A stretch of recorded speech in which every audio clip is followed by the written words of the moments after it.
Kaulah raja tanduknya dunia.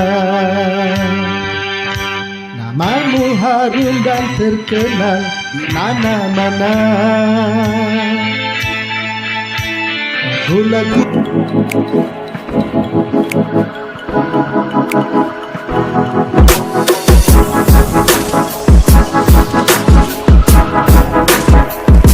Assalamualaikum warahmatullahi wabarakatuh. Masih di channel kami Gusman Official.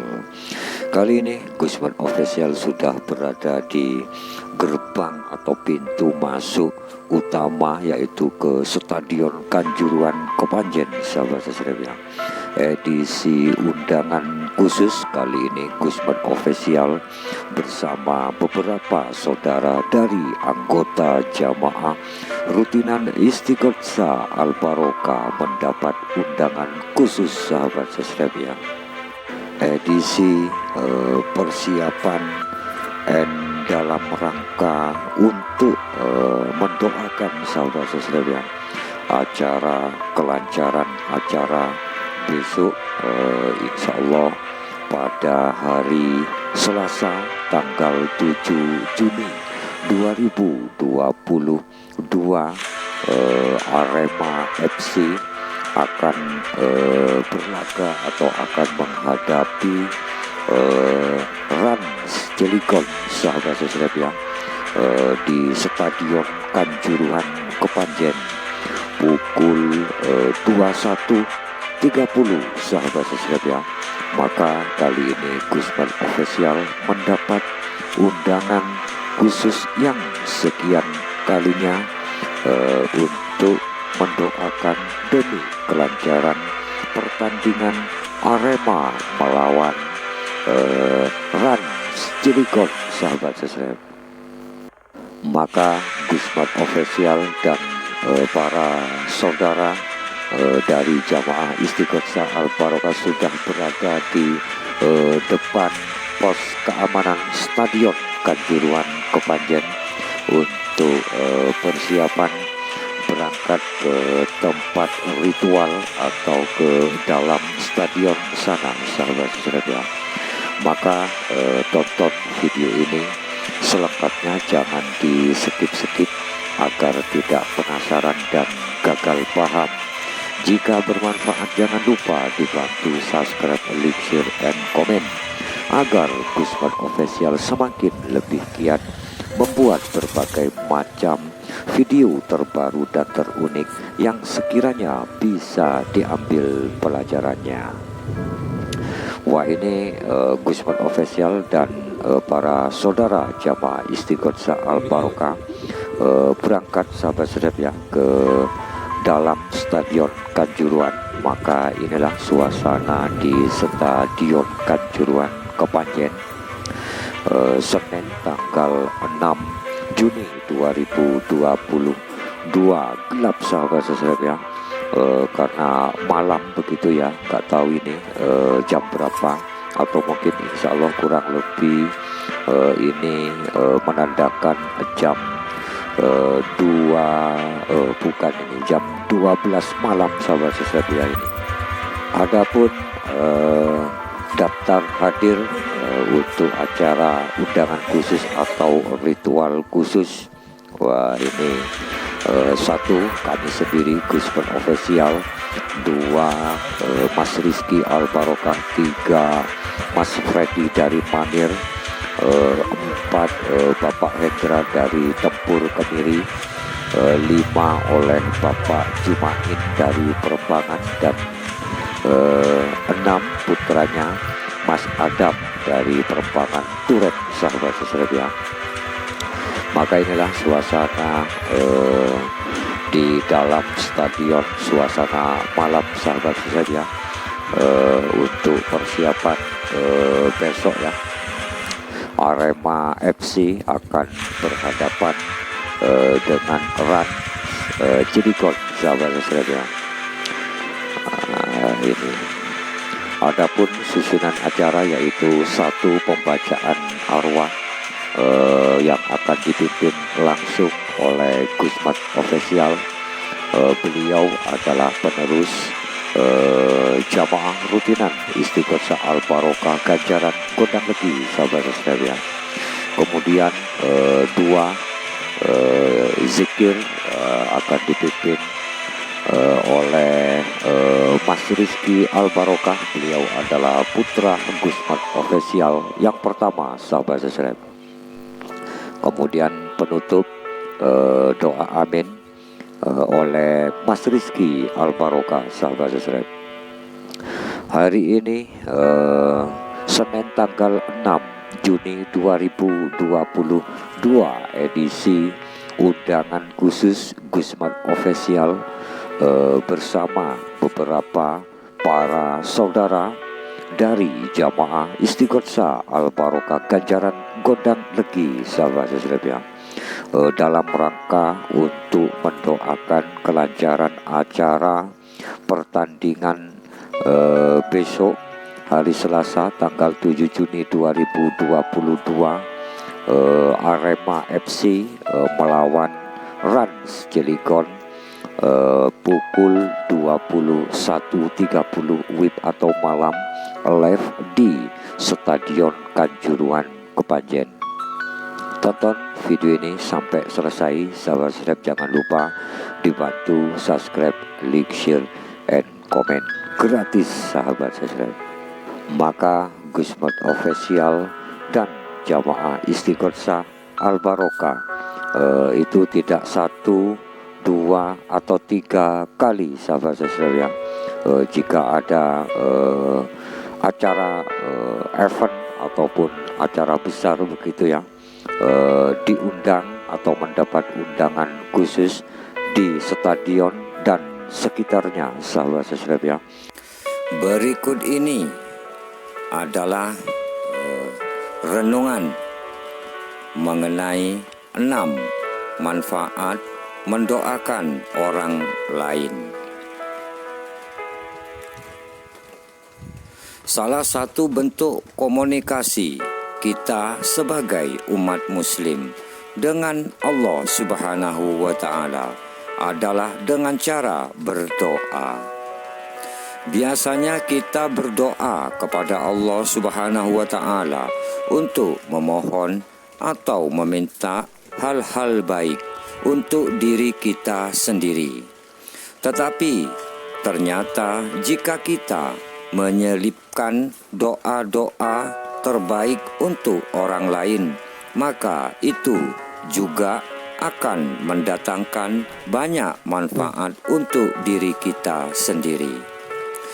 Nabi Muhammad SAW bersabda, doa seorang muslim untuk saudaranya dengan tanpa sepengetahuan saudaranya itu mustajabah atau mustajab.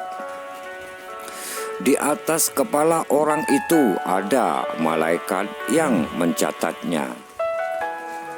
Setiap kali orang itu mendoakan kebaikan bagi saudaranya, maka malaikat tersebut mengucapkan amin atau semoga Allah Subhanahu wa Ta'ala mengkabulkan.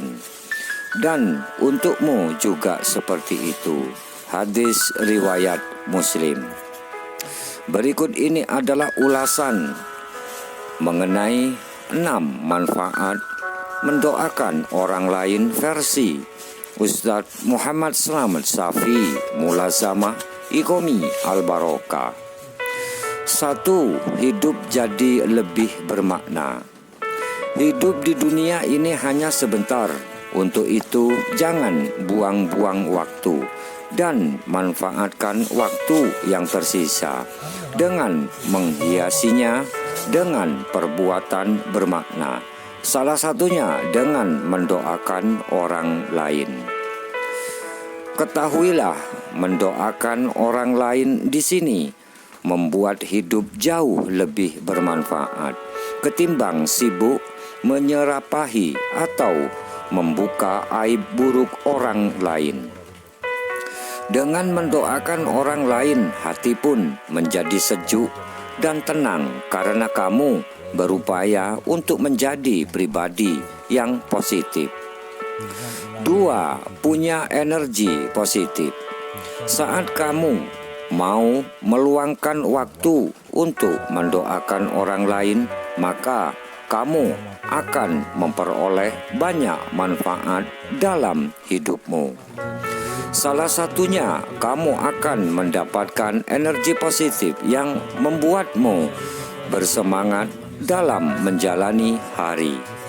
Hal ini disebabkan karena suasana hatimu yang turut bahagia dengan mendoakan orang lain. Oleh karena itu, ketika kamu bertemu dengan orang lain di jalan seperti pengemis atau petugas kebersihan dan lain-lain, maka jangan sungkan untuk melantunkan doa dari lubuk hatimu kepada mereka. Misalnya mendoakan mereka agar senantiasa sehat dan lancar rezekinya. Tiga, memiliki kepekaan sosial yang tinggi. Saat seseorang senantiasa mendoakan orang lain, maka ia sedang berupaya untuk berdamai dengan egonya. Kenapa demikian? Karena seseorang yang memiliki ego tinggi dan hanya mempedulikan diri sendiri biasanya cenderung untuk tidak mau berusaha bersusah payah memikirkan orang lain, bahkan sampai mendoakannya. Untuk itu, bersyukurlah bagi kamu yang memiliki kebiasaan positif untuk mau mendoakan orang lain dimanapun kamu berada atau bertempat. Perilaku ini akhirnya membentuk karaktermu menjadi seseorang yang memiliki kepekaan sosial yang tinggi dan mau peduli dengan sekitar. Ingat, kamu hidup di dunia ini bukan sendiri, melainkan berdampingan dengan orang lain. Sudah seharusnya juga memikirkan dan menyelipkan doa terbaikmu untuk orang-orang di sekitarmu dan orang lain. 4. Hidupmu dipenuhi dengan kebaikan. Setiap kebaikan yang kamu lakukan dengan ikhlas tentu akan mendatangkan balasan berupa kebaikan pula ke dalam hidupmu. Hal ini terjadi karena adanya ridho dari Sang Maha Pencipta atas kebaikan yang kamu lakukan kepada orang lain. Saat kamu tulus mendoakan hal-hal baik untuk orang lain dan orang-orang di sekitarmu, maka doa yang kamu panjatkan tersebut juga akan kembali kepadamu sendiri. Karena itu jangan menganggap perbuatan mendoakan orang lain seperti yang sudah biasa oleh Ustadz Muhammad Slamet Safi Mulazamah Iqomi Al-Barokah ini lakukan, maka bukan sebagai hal yang sia-sia, justru malah akan mendatangkan pahala bagimu. 5. Bisa membahagiakan orang lain. Apa yang kamu rasakan saat melihat orang tuamu bahagia? Tentu kamu pun akan turut senang dan merasa ikut bahagia. Ini karena adanya rasa cinta dan kasih sayang dalam dirimu terhadap orang tua. Begitu juga ketika kamu mau mendoakan orang lain dan orang-orang di sekitarmu, kamu berupaya untuk menularkan kebahagiaan kepada orang lain. Mendoakan orang lain merupakan salah satu contoh berbudi luhur kepada sesama. Selain itu, mendoakan orang lain juga bagian dari memuliakan seseorang dengan doa-doa tulusmu di dalam hati. Doakan mereka yang ada di sekitarmu dengan penuh keikhlasan, niscaya dirimu pun akan turut bahagia. 6. Cita-citamu akan terwujud juga dengan mendoakan kebaikan dan cita-cita bagi orang lain. Berarti kita telah berbuat baik kepada diri kita sendiri dan orang lain. Karena doa kamu bagi orang lain merupakan salah satu sebab terkabulnya doa kita, sehingga semua cita-cita kamu bisa tercapai. Demikianlah 6 manfaat jika kamu ikhlas rajin mendoakan orang lain versi Ustadz Muhammad Slamet Safi Mulazama Iqomi Al-Barokah. Ingat, jangan pernah merasa rugi dengan mendoakan orang lain. Ketahuilah saat kamu menoreh kebaikan untuk orang lain, maka kebaikan tersebut akan kembali kepadamu lagi. Jamaah Istighosa Al-Barokah visi dan misi: 1. Pencinta Hol Akbar, 2. Pencinta Riyadho Masal, terapi dohir batin atau ruqyah masal dan niat saling sambung doa bersama. 3. Pencinta santunan yatim piatu dan fakir miskin yang insya Allah bisa melahirkan putra putri serta mengantarkan para anggota jamaah Istighosa Al-Barokah muslimin muslimah dan anak cucunya menjadi anak-anak yang soleh dan soleha serta memiliki akhlak yang mulia. Terima kasih atas kehadirannya serta sambung doanya dimanapun bertempat, baik di tempat rutinan ataupun undangan. Maka sambung doa kami, ya Allah, muliakanlah tiap-tiap para jamaah Istighosa Al-Barokah ini serta keluarganya, wabil khusus para jamaah Istighosa Al-Barokah yang hadir setiap pertemuan rutinan ini. Ya Allah, panjangkanlah umurnya, terangilah hatinya, teguhkanlah imannya, perbaikilah amal perbuatannya, lapangkanlah rizkinya, dekatkanlah pada kebaikan dan jauhkanlah dari keburukan. Untuk informasi dan insya Allah pengetahuan yang bermanfaat dari Ustadz Muhammad Slamet Safi Mulazama Iqomi Al-Barokah atau PM Al-Barokah atau Gusmut Official. Beliau adalah penerus dan pengasuh jamaah rutinan Istighosa Mbah Tarub Iqomi Al-Barokah periode yang ketiga. Maka Anda bisa dengan cara menghadiri rutinan jamaah Istighosa Al-Barokah ganjaran mantap. Semoga kita sekalian, khususnya jamaah rutinan Istighosa Mbah Tarub Iqomi Al-Barokah serta keluarganya selalu tetap dalam bimbingan taufik hidayah serta rahmatnya dan ridho Allah Subhanahu wa ta'ala sa'lawasi. Amin ya rabbal alamin.